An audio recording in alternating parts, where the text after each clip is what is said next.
Digital এডুকেশনে সবাইকে স্বাগতম। আমি চলে আসলাম তোমাদের শিক্ষা বিজ্ঞান বিশেষ শিক্ষক বিক্রম স্যার। তো আজকে আমি তোমাদের দ্বিতীয় অধ্যায় থেকে ফার্স্ট ডে অর্থাৎ প্রথম দিনের ক্লাসে ছিল তোমাদের প্রাচীন অনুবর্তন। আজকে আমি তোমাদের সামনে যে টপিকটা নিয়ে আসবো সেটা হচ্ছে অপারেন্ট অনুবর্তন অর্থাৎ অপারেন্ট কন্ডিশনিং। সেই সক্রিয় অনুবর্তন নিয়ে তোমাদের সামনে আজকে আমি আলোচনা করবো, তোমরা দেখতে থাকো।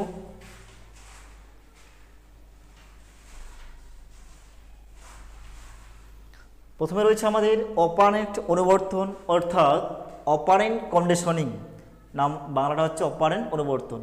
এই অপারেন্ট অনুবর্তন কাকে বলে আমরা সেই সম্পর্কে একটু জেনে নিই। তো এর দিন ক্লাসে বলেছিলাম, তো আজকে বলছি যে অপারেন্ট অনুবর্তন অর্থাৎ অপারেন্ট কন্ডিশনিং কাকে বলে। আমি বললাম একটু আগে যে অনুবর্তন প্রক্রিয়া কি নির্দিষ্ট কোনো কি উদ্দীপক থাকে না, যে কোনো উদ্দীপকের পরিপ্রেক্ষিতে কি একটা ব্যক্তির মধ্যে কি প্রতিক্রিয়া ঘটানো বা সৃষ্টি করানো যায় এবং সেখানে কি ব্যক্তি কিন্তু অ্যাক্টিভ থাকতে হবে অর্থাৎ সক্রিয় থাকতে হবে, তখন তাকে আমরা কি বলি অপারেন্ট অনুবর্তন বা সক্রিয় অনুবর্তন বলতে পারি। এবার এই সক্রিয় অনুবর্তন সম্পর্কে জেনে নিচ্ছি যে বিখ্যাত আমেরিকার মনোবিদ বিএফ স্কিনার, কোথাকার মনোবিদ আমেরিকার বিএফ স্কিনার 1930 খ্রিস্টাব্দে, সালটা কত ছিল 1930, 1930 খ্রিস্টাব্দে হার্ভার্ড বিশ্ববিদ্যালয়ের স্নাতক শ্রেণীতে সেই শাস্ত্রাবস্থায় ন্যাশনাল একাডেমি অফ সায়েন্স পত্রিকায় the concept of the reflex in the description of the behaviour নামে একটি কি প্রবন্ধ তিনি প্রকাশ করেছিলেন। আর এই প্রবন্ধে তিনি এই অপারেন্ট অনুবর্তনের ধারণা দিয়েছেন। স্কিনার প্রাণীর সে আবর্ত এবং প্রতিক্রিয়ার সেই প্রকৃতি এবং অনুষ্ঠিত জন্য নানা ধরনের কি প্রাণীকে নিয়ে বহু রকমের পরীক্ষা নিরীক্ষা করেছিলেন তিনি। এইসব পরীক্ষায় বিশেষ ধরনের কি পরীক্ষার কৌশল এবং বিশেষ এক ধরনের যান্ত্রিক ব্যবস্থা করেছিলেন। এই বিশেষ পরীক্ষামূলক শিক্ষণ কৌশলের নাম দিয়েছিলেন তিনি অপারেন্ট কন্ডিশনিং শিক্ষণ কৌশল। অর্থাৎ সেই প্রাবলবের মতো তিনিও অর্থাৎ বিএফ স্কিনার তিনিও পরীক্ষা নিরীক্ষা করেছিলেন সে বিভিন্ন রকম প্রাণীকে নিয়ে। তো তিনি যে প্রাণীকে নিয়ে পরীক্ষা করেছেন তিনি হচ্ছে একটা ক্ষুধার্ত ইঁদুরকে নিয়ে পরীক্ষা করেছিলেন। সেই বিভিন্ন যে পরীক্ষা করেছেন সেই কৌশলটা সম্পর্কে আমরা আজকে এখানে জানবো। বিভিন্ন যান্ত্রিক তিনি একটা যান্ত্রিক যে একটা পদ্ধতি ব্যবহার করেছিলেন, সেখানে আমরা লিভার পাবো, একটা কি বক্স পাবো, বাক্স পাবো, যেখানে কি সেখানে একটা ক্ষুধার্ত ইঁদুরকে কি সেখানে কি প্রবেশ করিয়ে কি বা ঢোকানো হয়েছিল সেই সম্পর্কে জানবো। এই যে যান্ত্রিক ব্যবস্থা করেছিলেন সেই যান্ত্রিক কৌশলটির বা শিক্ষণটার নাম দিয়েছেন তিনি কি অপারেন্ট অনুবর্তন বা অপারেন্ট কন্ডিশনিং শিক্ষণ কৌশল। এবার আমরা জানবো তার পরীক্ষা, তিনি কীভাবে পরীক্ষা করেছিলেন।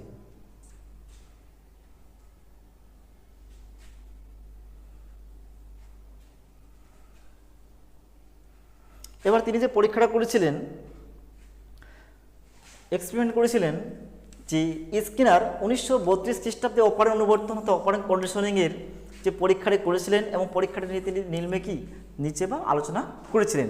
তাহলে এই যে অপারেন্ট অনুবর্তন স্কিনার অর্থাৎ সক্রিয় অনুবর্তনের প্রবক্তার নাম হচ্ছে স্কিনার।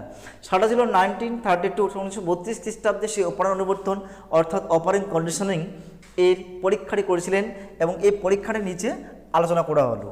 তো প্রথম যে পরীক্ষাটা করেছিলেন, পরীক্ষার জন্য প্রাণী এবং প্রয়োজনীয় কি উপকরণ, অর্থাৎ একটা পরীক্ষা করতে গেলে কি বিভিন্ন রকম কি উপাদানের প্রয়োজন, সেই প্যাভলভ সাহেবের মতো এই স্কিনার বিএফ স্কিনার, যার প্রোনাম হচ্ছে বিএফ স্কিনার, স্কিনারের প্রোনাম হচ্ছে বিএফ স্কিনার, সেই বিএফ স্কিনার তিনি কি এই ইঁদুরকে পরীক্ষাটা করার জন্য বিভিন্ন ধরনের কি উপাদান ব্যবহার করেছিলেন। সেই উপাদানগুলোর নাম দেখো, যে স্কিনার পরীক্ষার জন্য ক্ষুধার্ত ইঁদুর কী লাগছিল, একটা ক্ষুধার্ত ইঁদুর এবং প্রয়োজনীয় বিভিন্ন উপকরণগুলি হলো, একটা হচ্ছে স্কিনার বক্স ব্যবহার করেছিলেন।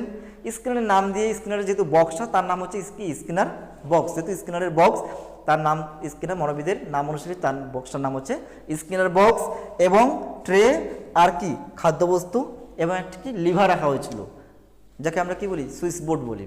তাহলে এই পরীক্ষা করার জন্য কী কী দরকার ছিল, একটা হচ্ছে কি বললাম বিভিন্ন উপকরণ, একটা হচ্ছে কি স্কিনার বক্স ব্যবহার করা হয়েছিল, একটা মানে কি বাক্স, তারপর হচ্ছে কি একটা ট্রে ব্যবহার করা হয়েছিল। ট্রে মানে যেটা কি খাদ্য এসে যায়, ট্রে লিভারে চাপ দিলে ট্রের মধ্যে কি খাদ্যবস্তু এসে যায় সেই ট্রে, আর একটা হচ্ছে কি খাদ্যবস্তু, বিভিন্ন রকম কি একটা খাদ্যবস্তু সেই ট্রের মধ্যে রাখা হচ্ছিল। এগুলো নিয়েই এই স্কিনার সাহেব অর্থাৎ বিএফ স্কিনার তাকে একটা ক্ষুধার্ত ইঁদুরকে নিয়ে কি তিনি পরীক্ষা নিরীক্ষা করেছিলেন।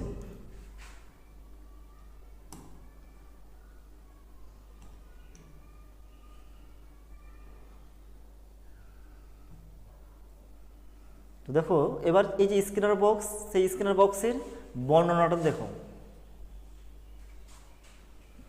প্রথমে কি দেওয়া আছে, স্কিনার বক্সের বর্ণনা, description of Skinner box. Skinner বক্সের বর্ণনা দেওয়া আছে। স্কিনার তার পরীক্ষার জন্য একটা বিশেষ ধরনের কি একটা যান্ত্রিক ব্যবস্থা ব্যবহার করেছিলেন, তা স্কিনার বক্স নামে কি পরিচিত। অর্থাৎ এই যে বিএফ স্কিনার একটা কি করেছিলেন, যান্ত্রিক, মানে সেখানে কি বিভিন্ন খাদ্য দেওয়া আছে, একটা ট্রে রয়েছে এবং সেখানে কি সুইচ বোর্ড রয়েছে এবং বিভিন্ন খাদ্যবস্তু রয়েছে এবং একটা বক্স অর্থাৎ একটা বাক্স ব্যবহার করেছিলেন সেই দুধটাকে পরীক্ষা করার জন্য। এই যে স্কিনারের নাম অনুসারে তার যে স্কিনার বক্সটা তৈরি হয়েছিল, এই জন্য তার বক্সটার নাম হচ্ছে কি স্কিনার বক্স। ঠিক আছে, যদি বলে যে স্কিনার বক্সটি কার, বলতে হবে কি আমাদের মনোবিদ বিএফ স্কিনারের হচ্ছে স্কিনার বক্স। তাহলে স্কিনার তার পরীক্ষা করার জন্য বিশেষ ধরনের একটা যান্ত্রিক ব্যবস্থা করেছিলেন। এই যান্ত্রিক তা ব্যবস্থা করেছিলেন তা স্কিনার বক্স নামে পরিচিত। এই বক্সটি বিশেষভাবে কি প্রস্তুত, এই বক্সে একটা সরল যান্ত্রিক ব্যবস্থা যুক্ত আছে, একটি লিভার থাকে, একটু আগে বললাম একটি লিভার, আর লিভারের চাপ দিয়ে কি খাদ্যবস্তু কিন্তু এর মধ্যে কিন্তু আসবে।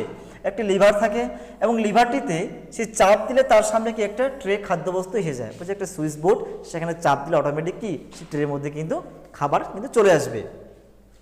এছাড়াও বক্সের মধ্যে থাকা প্রাণীর আচরণের প্রকৃতি সেই রেকর্ড করার জন্য বিশেষ একটা কি বৈদ্যুতিক একটা ব্যবস্থা করেছিলেন, মানে কি একটা ক্যামেরা ব্যবস্থা করেছিলেন। তো কি বললাম যে স্কিনার বক্সের এই যে বর্ণনা আমরা কি লিখবো, যে পরীক্ষা আসে যে স্কিনার বক্স কি, তখন আমরা লিখবো যে স্কিনার বক্স তার স্কিনার অর্থাৎ বিএফ স্কিনার তার পরীক্ষা করার জন্য কি একটা যান্ত্রিক যে ব্যবস্থা করেছিলেন, সেই তার নামই হচ্ছে কি আমাদের স্কিনার বক্স। আর স্কিনার বক্সে কী কী রয়েছে, সেখানের মধ্যে একটা কি লিভার থাকে, আর একটা কি চাপ দিলে তাতে কি লিভার থাকে, সেই লিভারে কি চাপ দিলে কি এর মধ্যে কি খাবার এসে যায়। এবং আর কি রয়েছে, এছাড়াও একটা বক্সের মধ্যে কি প্রাণী আচরণ তার পর্যবেক্ষণ করার জন্য বা আচরণটাকে দেখানোর জন্য কি একটা বৈদ্যুতিক কি যন্ত্রের সুব্যবস্থা করেছিলেন। এবার এই পরীক্ষার পরিস্থিতি অর্থাৎ এই যে বিএফ স্কিনার কিভাবে তিনি এই যে ক্ষুধার্ত একটা ইঁদুর, সেই ইঁদুরকে নিয়ে পরীক্ষাটা করেছিলেন, আমরা পরীক্ষার পরিস্থিতি এবং পর্যবেক্ষণ, experiment of situation and observation, তিনি কিভাবে এই বিএফ স্কিনার একটা ক্ষুধার্ত ইঁদুরকে নিয়ে পরীক্ষা করেছিলেন সেই সম্পর্কে আমরা জানবো। অর্থাৎ পরীক্ষা পরিস্থিতি এবং পর্যবেক্ষণ, তিনি পরীক্ষা কীভাবে করেছিলেন এবং সেটাকে তিনি কীভাবে পর্যবেক্ষণ করেছিলেন সেই স্কিনার সাহেব সেটা আমাদের সামনে কি তুলে ধরেছিলেন। তাকে অনেকটা কি পরিশ্রম করতে হয়েছিল, আজকে একটা ঘটনা ভালো করে অবজার্ভ করেই সেটা আমরা কি অটোমেটিক কিন্তু বইপত্রে কিন্তু পেয়ে যাচ্ছি। আমরা কি নিজেরা বাড়িতে করেছিলাম কোনোদিন প্র্যাকটিস, কোনোদিন করিনি। স্কিনার সাহেব সেই পরীক্ষাটা অনেক দিন ধরে করেছিলেন, করার পরে সেটা বই আকারে কি আমরা কিন্তু খুব সহজে কি পেয়ে যাচ্ছি। তো সেই প্রথম পর্যায়ে কি দেওয়া আছে যে পরীক্ষার জন্য প্রথমে স্কিনার বক্সে কি একটা ক্ষুধার্ত ইঁদুরকে ঢুকিয়ে দেন। কি বললাম, এই যে বক্স দেখতে পাচ্ছ, এই বক্সে কি হচ্ছে বলতো, একটা ক্ষুধার্ত ইঁদুরকে কি করলো, সেই দরজা দিয়ে একটা ক্ষুধার্ত ইঁদুর কি করলো, সেই বক্সের মধ্যে কি তাকে কিন্তু ঢুকিয়ে দেওয়া হলো। পূর্ব থেকে সেই বক্সের মধ্যে ট্রেটিতে কি ছিল, খাদ্য দেওয়া ছিল, মানে আগের থেকেই এই যে তোমাদের যে দেখতে হচ্ছে বক্সটা, সেখানে আগের থেকে কিন্তু খাদ্য কিন্তু সেখানে কি রাখা ছিল, বোঝা গেল, খাদ্য রাখা ছিল। এই দুটির সঙ্গে সঙ্গে ট্রেটি থেকে কি খাদ্য গ্রহণ করে সঙ্গে সঙ্গে গিয়ে ঢোকা মাত্র কি সে কিন্তু খাদ্য গ্রহণ করবে তো, কারণ কি ক্ষুধার্ত ইঁদুর, তার পেটে কি খিদে লাগছে, কিন্তু সে দেখতে হচ্ছে কোথায় খাদ্য আছে, কারণ অটোমেটিক কিন্তু এই যে ট্রে দেখতে পাচ্ছে সেখানে আগের থেকে কিন্তু খাদ্য রাখা ছিল। যখনই ক্ষুধার্ত ইঁদুরকে কী করলো বিএফ স্কিনার সে দরজা দিয়ে কী করলো ঢুকিয়ে দিল বাক্সের মধ্যে, স্কিনার বক্সে ঢুকিয়ে দিল, তখন ডাইরেক্ট গিয়ে সে কিন্তু কী করলো, সে খাদ্যটা কিন্তু খেয়ে নিল এবং কী করলো ট্রে থেকে খাদ্য গ্রহণ করে এবং পরীক্ষামূলক পরিস্থিতির সঙ্গে কি পরিচিত হয়। আর এই পর্যায়ে লিভারের চাপ দিয়ে ট্রেতে কি খাদ্যবস্তু আনা হয়নি, প্রথমে কিন্তু লিভারের চাপ দিয়ে খাদ্যবস্তু রাখা হয়নি। স্কিনার সাহেব কী করলেন, আগের থেকে সেখানে কি ট্রের মধ্যে খাবার রাখা ছিল। যখনই এই প্রথম পর্যায়ে যখন বিএফ স্কিনার সে ক্ষুধার্ত ইঁদুরটিকে কী করলেন, একটা বাক্সের মধ্যে ঢুকিয়ে দিলেন, তখন ডাইরেক্ট গিয়ে তিনি কী করলেন, খাদ্যটা আগের থেকে সেখানে রাখা ছিল, সেখানে গিয়ে তিনি করলেন খাদ্যটা গ্রহণ করলেন। ওকে, এবার রয়েছে আমাদের দ্বিতীয় পর্যায়ে। এই দ্বিতীয় পর্যায়ে তিনি কি বললেন যে ইঁদুরটাকে অন্য আরেকদিন কি করলেন, ওই বাক্সে ঢুকিয়ে দেওয়ার পর লিভারের চাপ দিয়ে যান্ত্রিক কৌশলের সাহায্যে কি করলেন, ট্রেতে খাদ্যবস্তু ফেলা হয়। এবার পরের দিন দ্বিতীয় স্টেপে কি বললেন, এই স্কিনার সাহেব কি করলেন, পরের পরীক্ষাটা কি করলেন, একটা ক্ষুধার্ত কি করলেন, একটা বাক্সে ঢুকিয়ে দিলেন, ঢোকানোর পর কী করলেন, স্কিনার নিজেই কী করলেন, হাত দিয়ে সেই বোতামে চাপ দিয়ে বা লিভারে চাপ দিয়ে কী করলেন, সেই ইঁদুরটির সামনে কী বললেন, ট্রের মধ্যে খাবারটা নিয়ে আসলে। প্রথম দিন কিন্তু খাবার আগের থেকে কী ছিল, সেখানে কিন্তু রাখা ছিল, ঢোকা মাত্র ইঁদুরটি গিয়ে কী করলেন, খাদ্য গ্রহণ করলেন। এবার দ্বিতীয় পর্যায়ে কী করলো, পরের পরীক্ষাতে কী করলো, যে একটা ক্ষুধার্ত ইঁদুরকে কী করলো, একটা বাক্সের মধ্যে কি ঢুকিয়ে রাখানো হলো।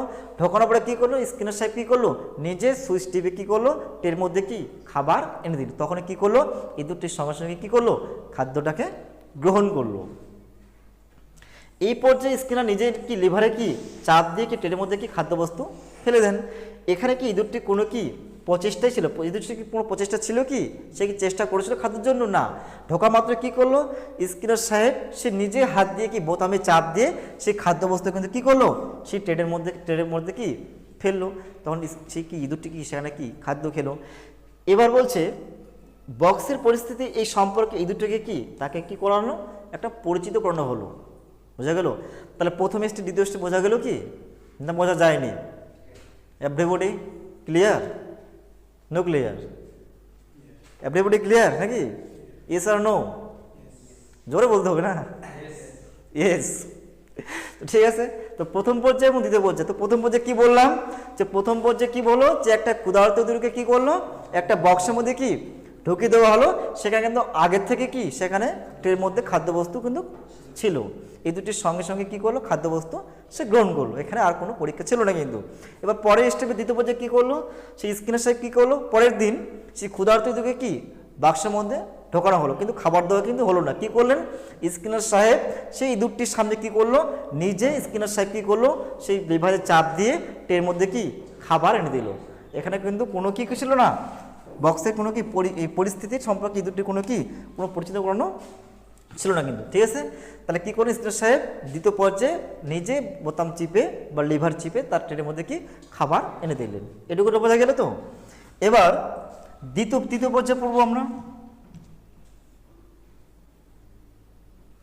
এবার আসলাম তৃতীয় পর্যায়ে। এই তৃতীয় পর্যায়ে কি রয়েছে, স্কিনার সাহেব তৃতীয় পর্যায়ে পরীক্ষা করলেন যে আরও একদিন কি করলেন, সেই ক্ষুধার্ত ইঁদুরটাকে কী করলে বক্সের মধ্যে ঢুকিয়ে দেওয়া হয়। আর এই পর্যায়ে ইঁদুরটাকে কি আচরণ স্কিনার বিশেষভাবে কি পর্যবেক্ষণ করেন। এবার তৃতীয় দিন কী করলো, স্কিনার সাহেব কী করলো, আবার সেই ইঁদুরটাকে কি তার বাক্স দিয়ে ঢোকানো হলো। কোনো খাবার দেওয়া কিন্তু হলো না, কোনো কিছু দেওয়া ছিল না কিন্তু, তাকে জাস্ট ঢোকানো হলো। মানে সে পরীক্ষা করছে যে প্রথম দিনে তো অটোমেটিক গিয়ে কি খাদ্য গ্রহণ করেছিল, দ্বিতীয় দিন কী করেছিল, স্কিনার সাহেব ঢোকা মাত্র খাদ্য ছিল না, স্কিনার নিজে হাত দিয়ে কি বোতাম চেপে কিন্তু খাবারটা এনেছিল। এবার তৃতীয় দিন দেখলো যে ইঁদুরটি সেখানে গিয়ে আজকে সে কীরকম পরীক্ষামূলক পরিস্থিতির সঙ্গে কি সে পরিচিত হচ্ছে, সে কি খাবারটা আনতে পারবে অ্যাকচুয়ালি।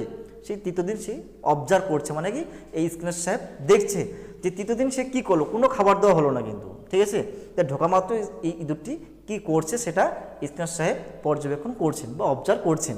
তিনি দেখলেন যে ইঁদুরটি খাবারের প্রত্যাশা কি করছে, সে ইতস্তত হয়ে কি গোটা বাক্সের মধ্যে কি সে লাফাচ্ছে, দৌড়াচ্ছে, চটফট করছে যে কোথায় খাদ্য। কারণ ক্ষুধার্ত ইঁদুর, তার খিদে লেগেছিল, এই জন্য সে ভাবছে যে কোথায় আমার খাদ্য আছে। সে কি করে, খাদ্য খিদে লাগলে তো অবশ্যই সে কি সেই খাঁচার মধ্যে কি করবে, চটফট করবে, ছোটাছুটি করবে। এই ছোটাছুটি করার পরে হঠাৎ করে কি হলো, সেই বোতামে কিন্তু চাপ পড়ে গেল। বোতামে চাপ পড়ার পরে কী করলো, ডাইরেক্ট কি লিভারে কিন্তু খাবার চলে আসলো। বোঝা গেল?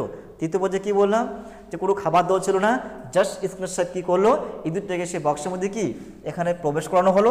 প্রবেশ করানোর পর দেখলো যে খাদ্য তো নেই, ক্ষুধার্ত ইঁদুর। সে ভাবলো যে খাদ্য আমার কোথায়, নিশ্চয় সেই খাদ্যের পথে কী করলো, সে কিন্তু গোটা ঘরে কী করলো, সে ইতস্তত হয়ে কি লাফালাফি করতে শুরু করলো। হঠাৎ করে লাফালাফি করতে করতে হঠাৎ করে কি কোনো একটা বোতামে সেই লিভারে কি চাপ পড়ে কিন্তু ট্রের মধ্যে কিন্তু কি খাবার এসে যায়। ট্রেটা সেরকম করে তৈরি হয়েছে যে লিভারের চাপ দেওয়া মাত্র ট্রের মধ্যে অটোমেটিক কিন্তু কি খাবার চলে আসবে। এইভাবে তিনি কি করলেন, তৃতীয় দিনে কি করলেন, সে খাওয়ার জন্য কি গোটা ঘরে কি মানে লাফালাফি করতে করতে হঠাৎ করে চাপ পড়ে গিয়ে তার কিন্তু কি ট্রের মধ্যে খাবার এসে যায় এবং তিনি কি করলেন, খাদ্য কিন্তু গ্রহণ করলেন। এবার তো সেটা বলছে এখানে সঙ্গে সঙ্গে খাদ্য প্রত্যাশীকে ট্রের দিকে কি দৌড়ে যায়, কিন্তু এই অবস্থায় ট্রেতে কোনো খাদ্যবস্তু ছিল না, ফলে ইঁদুরটি কি খাদ্য সংগ্রহ করতে কি পারেনি। তাই খাদ্যবস্তু পাওয়ার প্রত্যাশা সে নানা ধরনের কী করলো, অনুসন্ধানমূলক এবং প্রতিক্রিয়ামূলক কি আচরণ করতে থাকে। এইভাবে অনুসন্ধানমূলক প্রতিক্রিয়াগুলি করতে করতে এক সময় লিভারে চাপ দিয়ে কি হয়ে যায়, ফেলে, এবং ট্রে থেকে খাদ্যবস্তু এসে কুকুরটি কি তখন কি সে খাদ্য কিন্তু গ্রহণ করে। এবার এই পরবর্তী পর্যায়ে স্কিনার সাহেব কী দেখলো, পরবর্তী পর্যায়ে আমরা চতুর্থ পর্যায়ে বলতে পারি, সে দেখলো যে পরের দিন কী করানো হলো, ইঁদুরটা কী করানো হলো, সেই বাঁশটি কি আবার ঢোকানো হলো।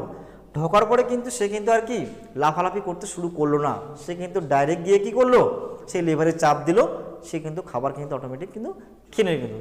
তাহলে প্রথম তার তৃতীয় দিন তাহলে অনেকটা তার সময় লেগেছিল, সেই খাদ্যর জন্য কি করেছিল, গোটা ঘরে কি লাফালাফি করেছিল, অনেকটা 1 ঘন্টা 2 ঘন্টা অনেকটা সময়কে অতিবাহিত হয়েছিল।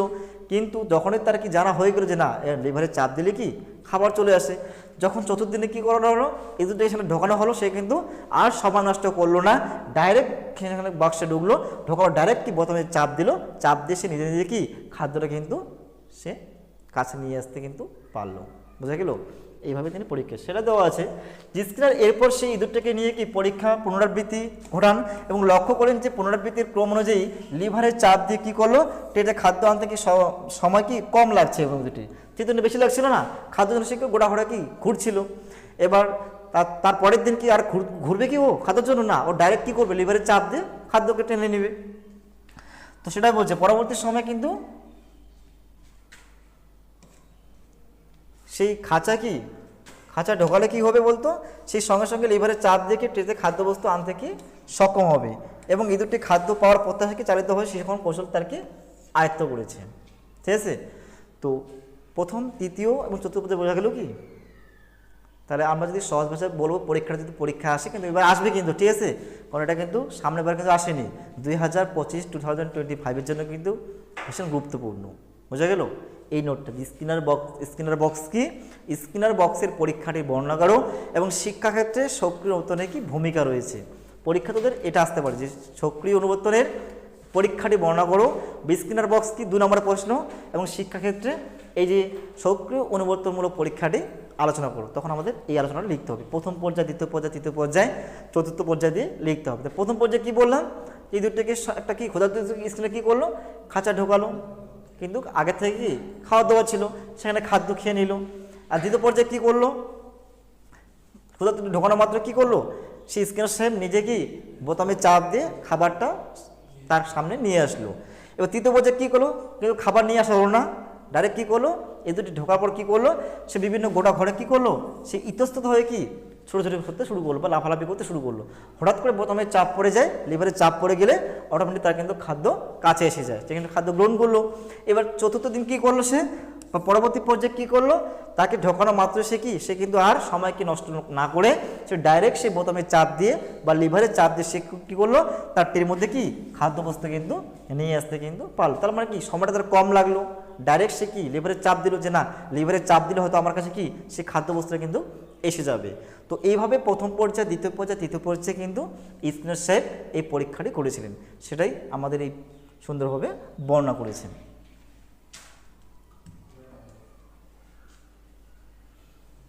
এবার হচ্ছে সিদ্ধান্ত।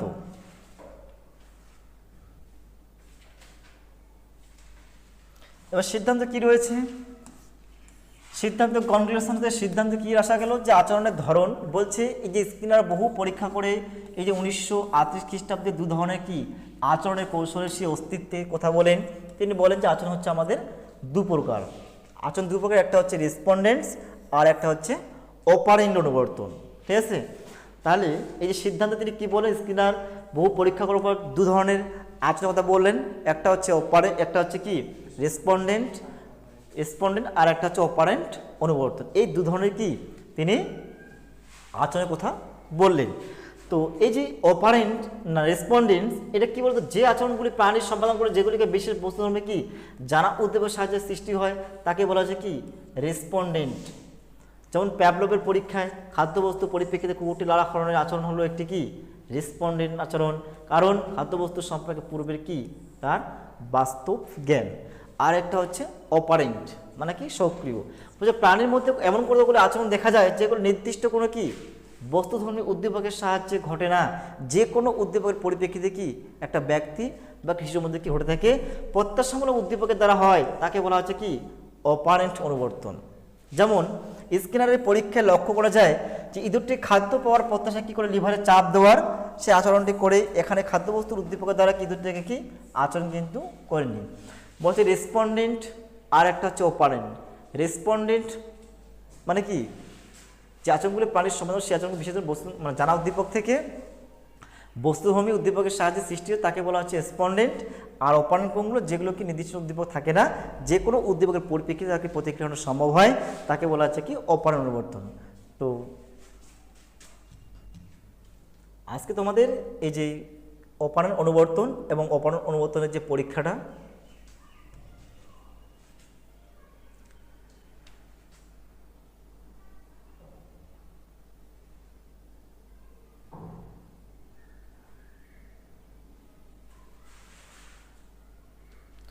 আজকে তোমাদের এই যে অপারেন্ট অনুবর্তন এবং অপারেন্ট অনুবর্তনের যে পরীক্ষাটা নিয়ে আলোচনা করা হলো।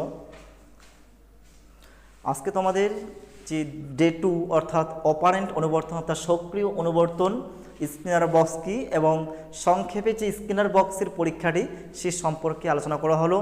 এবং তোমরা প্রত্যেকে কি বাড়িতে ভালো করে নোটগুলো মুখস্থ করো, যেহেতু পরীক্ষায় খুব ইম্পর্টেন্ট এই প্রশ্নটি, স্কিনার বক্স কি এবং সংক্ষেপে স্কিনার বক্সের পরীক্ষাটি আলোচনা করো। 2024-এর জন্য উচ্চ মাধ্যমিক দ্বাদশ শ্রেণীর জন্য খুবই কিন্তু গুরুত্বপূর্ণ। তো আজকের ক্লাস এখানেই, দেখা হচ্ছে আর অন্য একটি নতুন ভিডিওতে। Thank you.